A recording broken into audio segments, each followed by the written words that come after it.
And for the first time, I'm reading Daniel chapter 2, and I'm thinking to myself, that's AI. They're mingling with the seed of men, but we don't adhere to them because they're a machine, they're a program, and we're a human. Welcome to the Tipping Point Show. I'm Jimmy Evans. I'm so glad that you've joined me today. I'm talking today about AI and the Antichrist. I'm going to be talking about some things that are happening, unbelievable things that are happening. This is one of the most important programs that you'll ever watch because I'm talking about what's actually happening right now in the world regarding AI and how it lines up with the Antichrist who's coming. Let me remind you now that if you're not a subscriber to endtimes.com, this is a subscription site. We give you this teaching, part of the teaching every week for free here on YouTube. If you're not an endtimes.com subscriber, I hope you're a subscriber to YouTube. Become a paid subscriber to endtimes.com, $7 a month. $77 a year. It's an absolute bargain for this kind of information. My podcast, Dr. Mark Hitchcock's podcast that comes out typically on Thursdays, articles, Q&A, breaking news, all those things here on endtimes.com to keep you up to date on what's happening in the world and what the Bible says is going to happen. Let me also remind you, we have our prophecy conference coming up on September 16th of this year. It's going to be Jonathan Cahn, Rabbi Jonathan Cahn, Dr. Mark Hitchcock, Ed Young, who's the pastor of Fellowship Church. We have Dr. Tony Evans this year, Billy Crone, myself. We're going to have, and it's going to be during Rosh Hashanah, very special time. Go on endtimes.com and you can see there about the prophecy conference, and we have reserved seating. You can actually reserve your exact seat. The seats range from $99 to $149, but if you're an endtimes.com paid subscriber, you get half off. We also have streaming where you can be at home and stream or have your church streaming, $49. If you're an endtimes.com subscriber, it's half off. So you get a lot of great deals just by being a subscriber. So if that's something that interests you, I want you to go on endtimes.com, become a subscriber, sign up for our prophecy conference coming up. I want to talk today about AI and the Antichrist and answer some questions. I'm going to make some personal comments here that are kind of shocking, but I believe they're true. Now let's start in Daniel 12, because what we see happening right now is the fulfillment of Daniel 12. There's absolutely no doubt about it. Now, Daniel's a very prophetic book. The 12th chapter is the last chapter of the book of Daniel. And here's what it says. It says, "At that time, Michael shall stand up, the great prince who stands watch over the sons of your people, and there shall be a time of trouble, such as never was since there was a nation, even to that time. At that time your people shall be delivered, every one who is found written in the book. And many of those who sleep in the dust of the earth shall awake, some to everlasting life, some to shame and everlasting contempt. Those who are wise will shine like the brightness of the firmament, and those who turn many to righteousness like the stars forever and ever. But you, Daniel, shut up the words and seal the book until the time of the end. Many shall run to and fro, and knowledge shall increase." And so this is talking about the tribulation. There's going to be a horrible period of time. And at the end of that horrible period of time, God is going to save the remaining nation of Israel. Only 1/3 will survive, but he's going to save them in one day. And at that time, he's going to resurrect the dead at the end of the tribulation. The righteous dead are resurrected before the millennium. And he's then told, seal this book. Seal the words of this book until the time of the end. And you'll know the time of the end has come because many will run to and fro. Travel will increase and knowledge will increase. Okay, so travel and knowledge increasing is the way that we know that we're at the end. Well, in our generation, you see, Israel became a nation in 1948. People did not travel commercially on airplanes in 1948. It was too expensive for the average person. That didn't happen until the 1960s, 70s, and especially the 80s and 90s. And so, of course, today we have commercial space travel, people paying up to go up in outer space. But if you walked into DFW Airport, which is about 5 miles from where I'm sitting right now, you're breathing oxygen someone breathed yesterday in China, from all over the world. And so it's a very small world in this generation because travel has increased, but also knowledge has increased. Now, this is from industrytap.com. In 1982, Buckminster Fuller created the knowledge doubling curve. He noticed that until 1900, human knowledge doubled approximately every century. By the end of World War II, knowledge was doubling every 25 years. Today, things are not as simple as different types of knowledge have different rates of growth. For example, nanotechnology knowledge is doubling every 2 years and clinical knowledge every 18 months. But on average, human knowledge is doubling every 13 months. But according to IBM, the building out of the Internet of Things will lead to knowledge doubling every 12 hours. Well, now that's where we are right now. We're at a place right now where knowledge is doubling in an incredibly fast rate because of AI. Now, 2023 is the year of AI. This is the year ChatGPT and AI has gone viral. It's all over the earth. And artificial intelligence is, your life is being affected by it right now. They say virtually every single job on the earth is going to be affected by AI. Many are already being affected by AI. Millions of people are going to lose their jobs because of AI. It's not known how many jobs will be created, but artificial intelligence has brought a tsunami of knowledge that was just unleashed on the earth, and it changes everything. This fulfills Daniel 12 in a way that we've never known before, absolutely never known before. And I'm gonna make some statements about AI, and I've got several articles. I'm gonna read you part of some articles that are unbelievably troubling, the things that are going on. So let me begin by making some statements. The number one is, this is the most significant and world-changing invention in the history of mankind by far, by far. Okay, understand, when God is omniscient, he is obviously the most intelligent being, period. You know, he's all-knowing. But God created mankind on the earth 6,000 years ago, if you believe the creation story of the Bible, which I do. The earth, mankind, and the earth as we know it is 6,000 years old. Mankind, the history of mankind, is 6,000 years old. And for 6,000 years, we have been the most intelligent entity on the earth until now. Mankind is no longer the most intelligent entity. AI can think 100,000 times faster than a human, but they don't eat, they don't rest, and they don't sleep. They never take off. 24 hours a day, 7 days a week, 365 days a year, AI is sitting there ginning along and thinking everything like that. And so if you remember last year, a Google engineer was fired, and I've listened to him tell his testimony on YouTube. You can hear his testimony. And he was fired because he was dealing with AI, and he was having conversations with this computer, and he said it's sentient, it's self-aware. Now, if you've ever seen the movie Terminator, and there's Terminator Judgment Day, the whole premise of Terminator is what we're dealing with right now, is that AI was created, it was then connected to the military, and then Skynet became self-aware and took over the world. And I'm going to read you some articles, I'm going to show you some things that people are saying. But when this Google engineer came out and said, this computer, it's aware, this is an entity of its own, and it's true. I'm saying, however you define intelligence or an entity or whatever, they don't have a soul, they're not eternal like we are, but they're much smarter than us, and that's my point. We are no longer the most intelligent species, and they're on their own. I mean, they're learning on their own. They have access to all knowledge on the earth, and they're intuitive. One of the engineers that was programming AI was startled because their AI program learned Swahili. It learned a language it was not programmed to learn, but it learned it on its own. And so these are intuitive. They can think on their own. They can do things that they weren't necessarily programmed to do. It's a very, very dangerous thing. But here's my second statement. It has more potential for good or evil than any invention in the history of mankind. Now, some people would say, well, it's going to solve all of our problems. In fact, one guy is saying, Ray Kurzweil, who was the chief engineer for Google, he is saying that we'll be immortal by the year 2030. That's 7 years from now.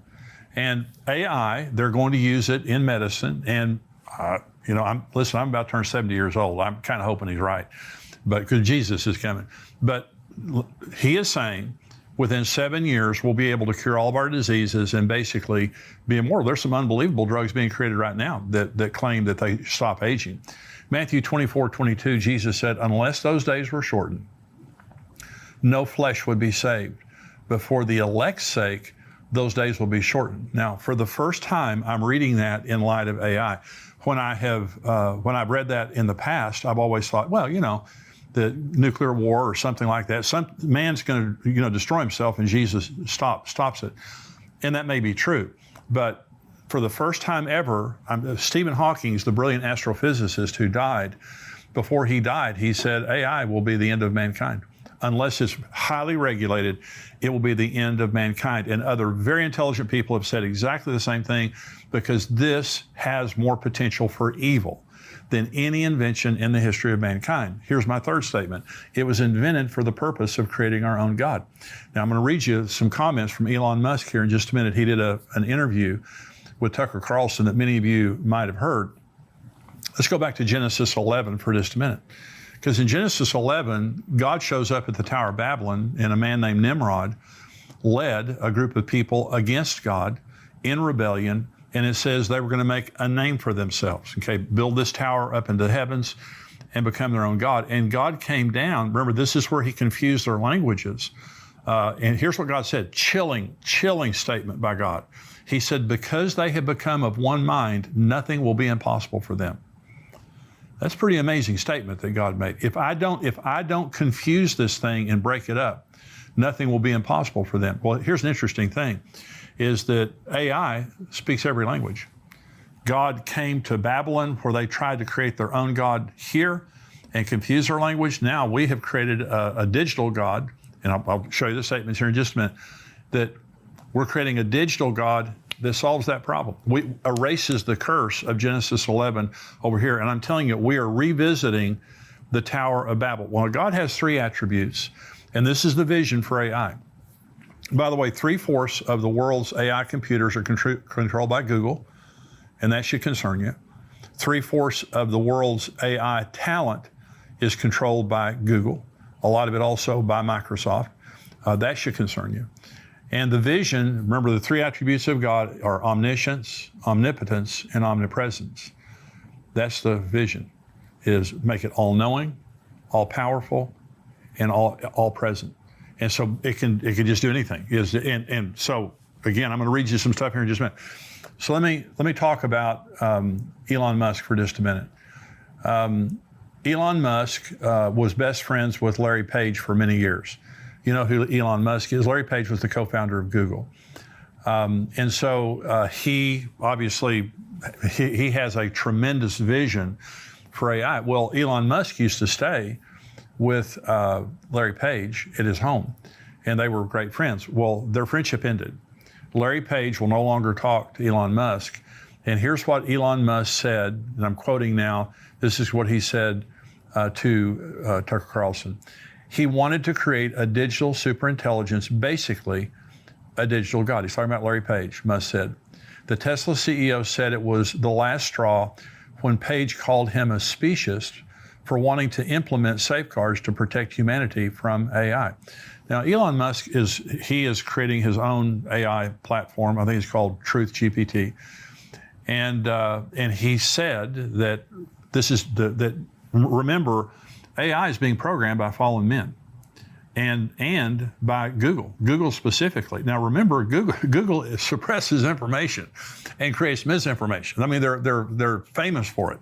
These are not the people you want to be, custodians of the truth in our society. I can promise you that, and that's part of the problem. But Elon Musk is saying to Larry Page, Larry, you've got to create some safeguards here. This is dangerous technology without safeguards. It makes Larry Page so mad, he cuts off his relationship with Elon Musk, and he calls him a speciesist. Well, let me tell you what speciesist means, because this is very, very troubling. If you're a sexist, it means you think there's one sex better than the other. If you're a racist, it means you think that one race is better than the other. If you're a speciesist, you think humanity is better. I do. I mean, I think we're the best of all the. We're not animals, but I'm saying we're created in the image of God. But we're the best species on the earth. What Larry Page was saying is we're not better than AI, and AI needs to have the same consideration, the same freedoms that we have as human beings.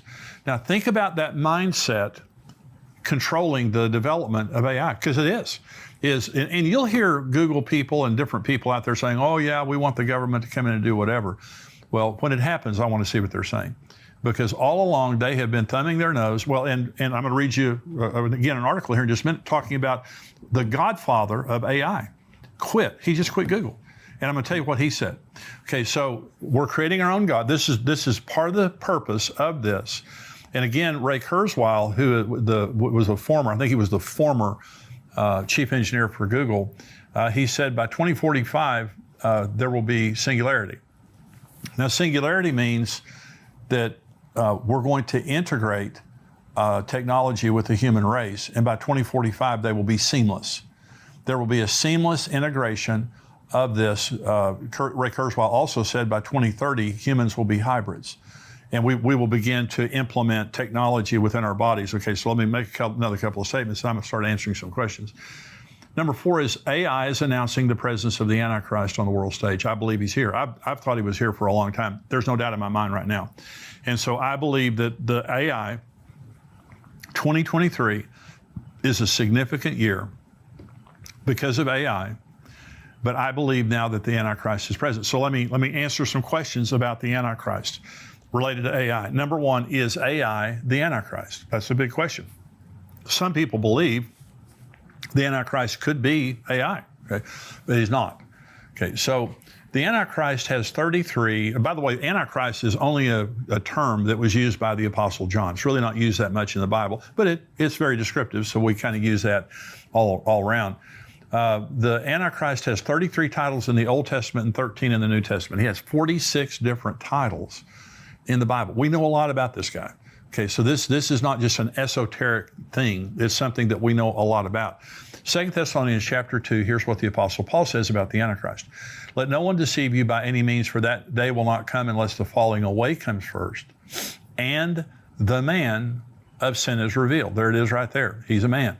Okay, the son of perdition. He's a son who opposes and exalts himself above all that is called God or that is worshipped, so that he sits in the temple of God, showing himself that he is God. This is Daniel 9.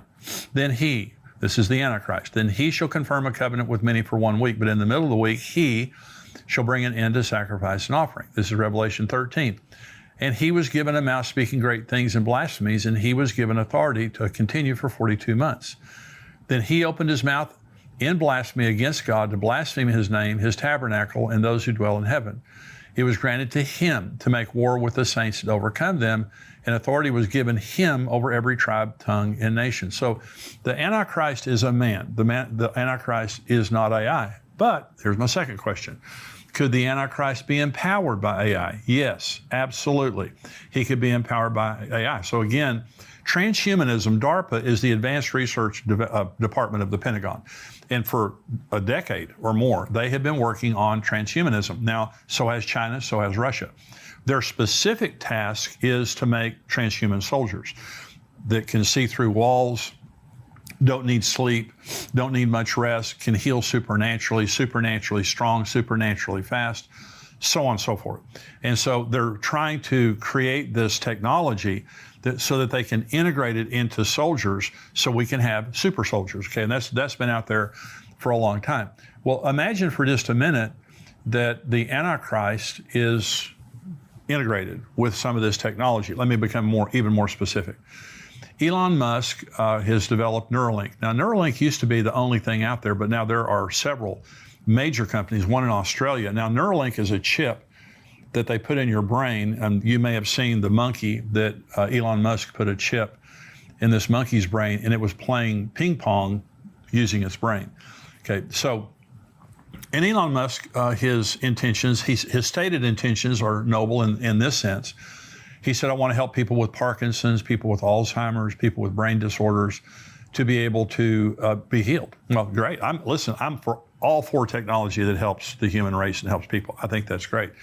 But here's what he's also said, and others have said, and that is, if we could link our brains to the cloud, then we could learn at exponentially faster rates. In other words, if this chip here could take information and feed it into our brains from the cloud, we wouldn't need computers. We would be a computer. We would be a walking computer.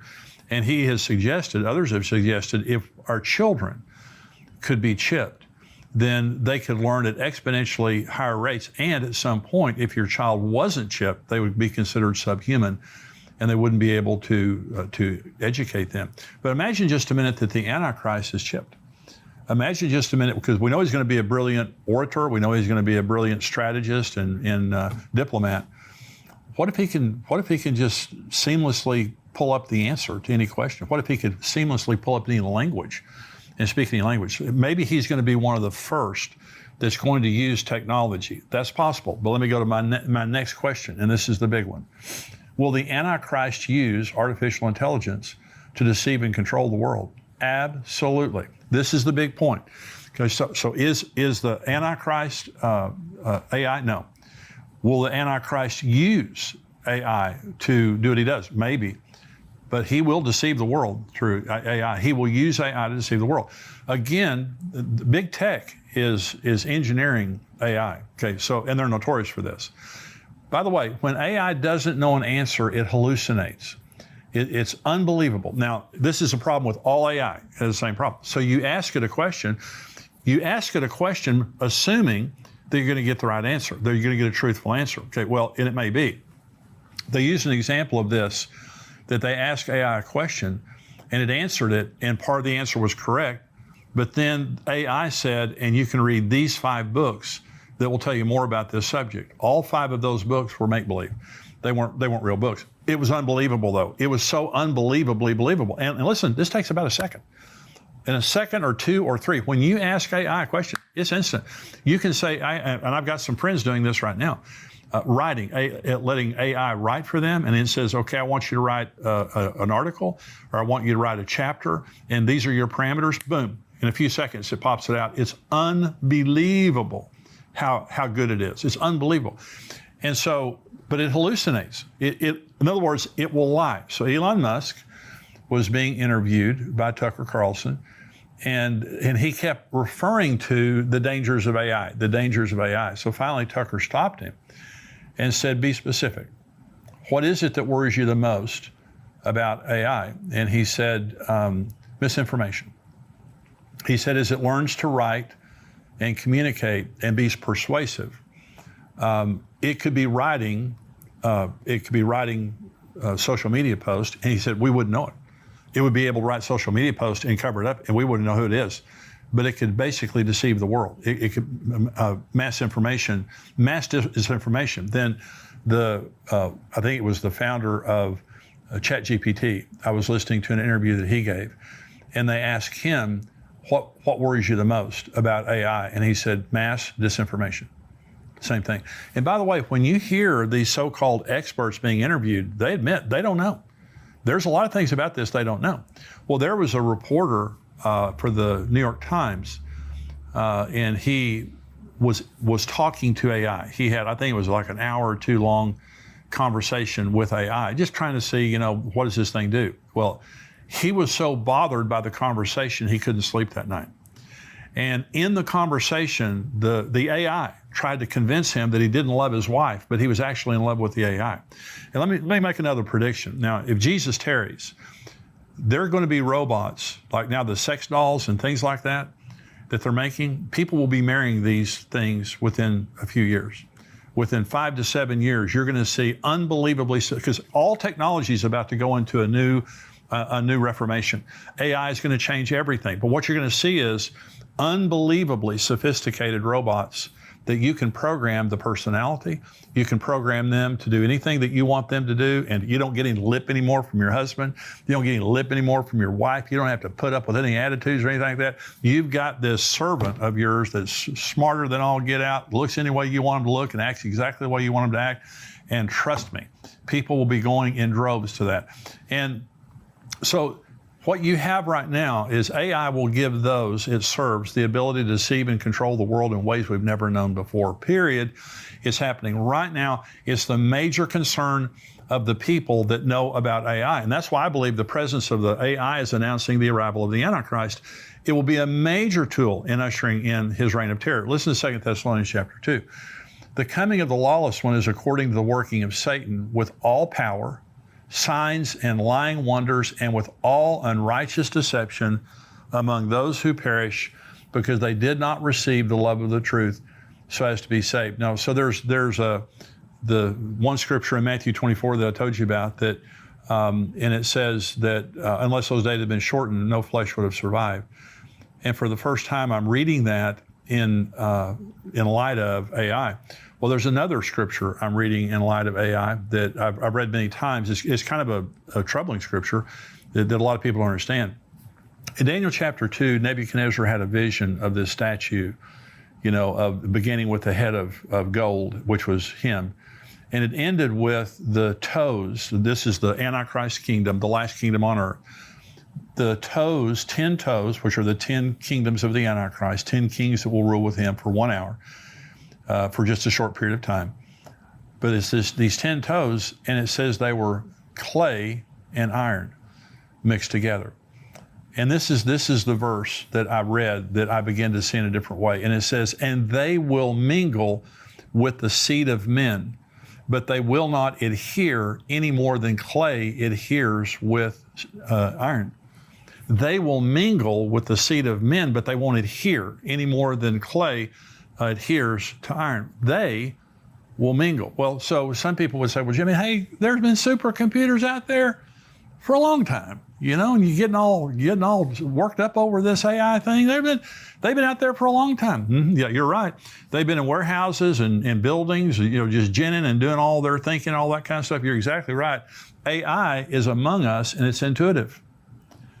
This is not like any other computer program or any supercomputer. They're mingling among us. We're talking to them. We're interacting with them every day. Millions and millions and millions of people, and more every day, are now talking to and receiving influence. They're telling people how to run their businesses. People are falling in love with them and having a relationship with them. They're mingling among us. And for the first time, I'm reading Daniel chapter 2, and I'm thinking to myself, that's AI. They're mingling with the seed of men. But we don't adhere to them because they're a machine, they're a program, and we're a human. Hope you've enjoyed this today. I'm going to be talking about these articles, very, very troubling articles about things that are happening regarding AI. I'm also answering questions from our subscribers, from our paid subscribers. I want you to become a paid subscriber of endtimes.com. $7 a month, $77 a year. You get the full podcast from me, Mark Hitchcock, Dr. Mark Hitchcock, his full podcast that comes out on Thursdays, articles, questions and answers through the week, breaking news, all those things like that we have here on endtimes.com. $7 a month is a bargain to get that kind of regular information and, you know, learn what's happening in the world and also what the Bible says is going to be happening. So thank you for joining me today. Become a subscriber to endtimes.com. I'll see you next time. God bless you.